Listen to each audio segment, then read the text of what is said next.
A smart but sensible new graduate lands a job as an assistant to Miranda Priestly, the demanding editor-in-chief of a high fashion magazine. In New York, the simple and naive just graduated in journalism, Andrea Sachs is hired to work as the second assistant of the powerful and sophisticated Miranda Priestly, the ruthless and merciless executive of the runway fashion magazine. Andrea dreams to become a journalist and faces the opportunity as a temporary professional challenge. The first assistant, Emily, advised Andrea about the behavior and preference of their crew's boss, and the stylist Nigel helped Andrea to dress more adequately for the environments.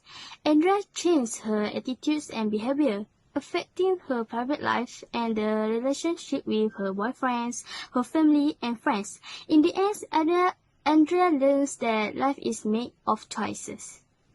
I recently graduated from Northwestern University. And what are you doing here? Well, I think I could do a good job as your assistant. And, yeah, I came to New York to be a journalist and sent letters out everywhere, and finally got a call from Elias Clark and met with Sherry up at Human Resources, and basically it's this or Auto Universe. So you don't read Runway? No. And before today you had never heard of me? No. And you have no style or sense of fashion? Well, I think that depends on what you're... No. That wasn't a question. For the critical incidents, one is lack of professionalism. The scene chosen show Andy is interviewed by Miranda. The descriptions of the incidents is when Miranda asks Andy, "So, you don't run runway? And before today you never heard of me?" Andy answers her question with saying no. In this scene, Andy showed a lack of professional by showing up clearly not prepared for an interview, especially at runway. A lack of professionalism may lead to unethical acts. For the effects in the scenes it made Miranda did not pay attention or respect to Andy as an interviewer, and Miranda might want to take Andy as her assistant. For the recommendations is Andy should do all the research about the company that she gets interviewed. Okay, so I'm screwing it up. I don't want to. I just wish that I knew what I could do to...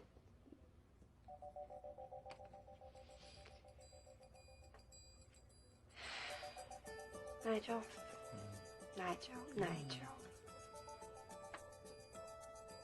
No. I don't know what you expect me to do. There's nothing in this whole closet that'll fit a size 6, I can guarantee you. These are all sample sizes, 2 and 4. All right, we'll join this for you. And A poncho. you'll take what I give you and you'll like it. We're doing this Dolce for you. And shoes, Jimmy Choo. Olive. For the critical incident 2 is problem-solving skill. The scene chosen show that Andy feels stressed with Miranda after Miranda said that she is very disappointed with her because of she failed to get a flight tickets. The description of these incidents is Andy tell about her frustration toward Miranda to Nigel. When she said, "Okay, so I'm screwing it up. I don't want to. I just wish that I knew what I could do too." She lost something and calling his name for a few times. Nigel replied with, "I don't know what you expect me to do." After that, they go to the closet to find suitable clothes for Andy to make a transformations. For the analysis of these accidents, Andy feels stressed with Miranda. She runs into Nigel and tells him about her situations. Nigel gives solution for her problems. Problem-solving skill is the ability to handle difficult or unexpected situations in the workplace. For the effects in the scene is, although Nigel urged Andy to resign sarcastically, but in other words, she attempted to assist Andy by altering her appearance to please Miranda. For the recommendations, I think Ninja should not be sarcastic to Andy. He should give solution for her problem with nicely. Where are the belts for this? Why is no one ready? Here. It's a tough call. They're so different.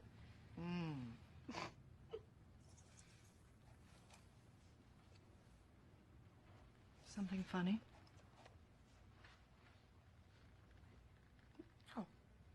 No, nothing's, it's just that both those belts look exactly the same to me, I'm still learning about this stuff and, This stuff? For the critical incident 3 is attitude and behavior.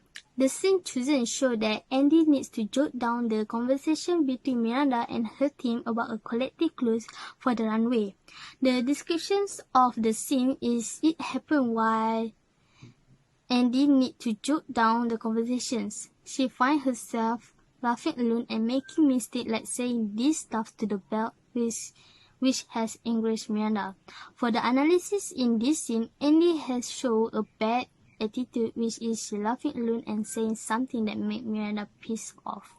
A bad attitude is a feelings, manner, or disposition that is not cooperative, optimistic, or constructive. For the effects, it demonstrates for her distance for her supervisor and co-workers. For the recommendation, Andy should not make her face expression and chuckle in front of them based on the circumstance. Andy should have shown a good attitude at the office during meetings, like paying close attention to their conversations. For the conclusions, this video excerpts highlight the lack of professionalism, problem-solving skill, and attitudes and behavior. In this movie, I learned that the importance to have a problem-solving skill and make allies at the work to support an exchange of success. I also learned that I should not alter personality to suit in at work. I also learned that we always need to read up about the company before you appear for an interview. Emily? She means you. We just cut on the bias, and so No, what we... that's not what I asked you. I couldn't have been clearer. There you are, Emily. How many times do I have to scream your name? Actually, it's Andy. My name is Andrea, but everybody calls me Andy.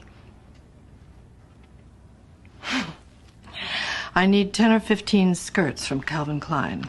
Okay, what kind of skirts do you... Please bore someone else with your questions.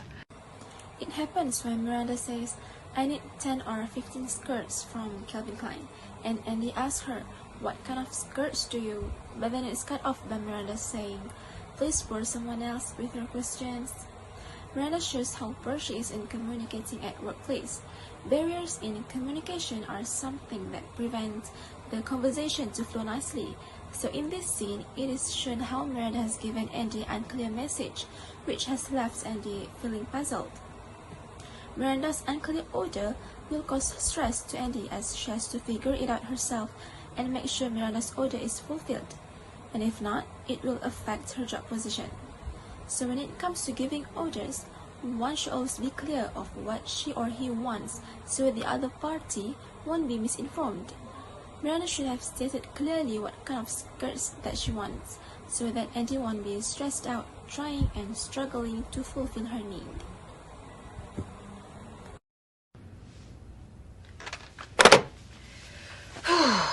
Oh, thank God it's Friday, right? At least Miranda will be in Miami, so we don't have to be on call this weekend. My dad's coming in from Ohio. Yeah, we're gonna go out to dinner and maybe see Chicago. You doing anything fun this weekend? Yes. When Andy lets out a sigh of relief and starts the conversation saying, thank God it's Friday, right? To Emily and tells her, my dad is coming in from Ohio, and proceeds by telling Emily her plans with her dad on weekend. Emily then just plainly replies with a simple yes. Effective communication is generally known as small talk or chit-chat. So in this scene, we can see that Andy is trying to start a small talk with Emily to lighten up the mood after a long stressful day of working. But given the look about Emily, she seems like she doesn't care and is not interested at all to hear. Emily's response to Andy also reveals her lack of interest. It might cause Andy to feel a little offended and thus affecting her relationship with Emily.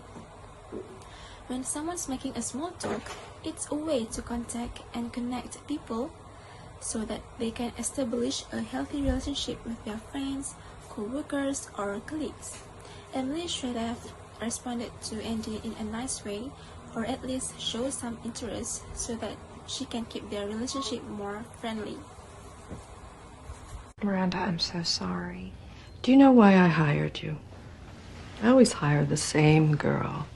Stylish, slender, of course. Worships the magazine, but so often they turn out to be, I don't know, disappointing and stupid. So you, with that impressive resume and the big speech about your so-called work ethic, I thought you would be different.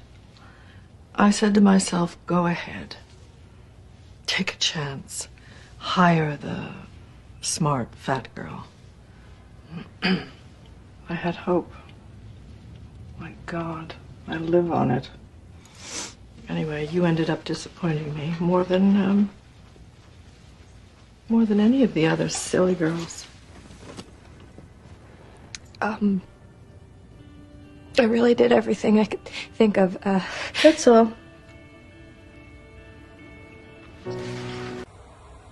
So it happens when Miranda starts comparing Andy with her ex-assistants and how Andy is worse than all of them by saying, "Anyway, you ended up disappointing me more than any of the other silly girls." And Andy responds with, "I really did everything I could think of," and it's cut off by Miranda saying, "That's all." So direct communicators are often insensitive, authoritarian, and comfortable in displaying their emotions outwardly. In this scene, Miranda says directly that she is disappointed in Andy's performance without considering how Andy feels about it. Miranda really reveals herself as a cold and insensitive person, and her remarks are quite harsh that makes Andy burst into tears. Not to mention that Miranda also doesn't give Andy a chance to explain herself. This might affect Andy mentally, and it will cause her feeling unworthy. Giving direct comments is okay as long as it has constructive criticism in it. Miranda probably should tone down a bit so that Andy can take her criticism with an open heart. So there are so much we can learn from these video excerpts in terms of types of communication in the workplace. These video excerpts highlight the importance of barriers in communication, fatigue communication, and direct communication. We can conclude that all these aspects of communication do not only impact our relationship with others, but also teach us to communicate effectively. We have to remember that when interacting with others, we have to show respect by listening attentively, aware the importance of politeness in every aspect of our communication.